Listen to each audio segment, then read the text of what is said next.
এলাকার সবচেয়ে ব্যস্ত হাটের নাম জানেন? এটাই ঢেলাপীর হাট। নীলফামারীর সৈয়দপুর উপজেলার ঢেলাপীর এলাকায় সপ্তাহে মাত্র 2 দিন, মঙ্গলবার আর শুক্রবার বসে এই বিশাল হাট। কিন্তু সেই 2 দিনেই পুরো এলাকা যেন মানুষের সমুদ্রে পরিণত হয়।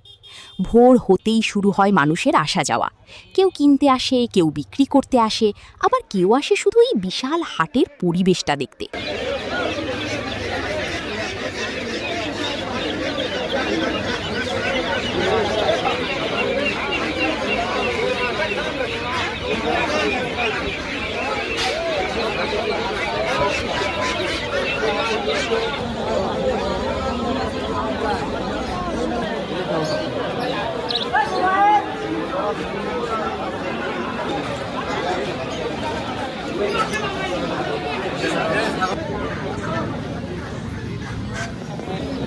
থাকবে দোকানে সেবে থাকবে কি বাড়ি থাকবে 2 একটা থাকবে অর্ডার দিতে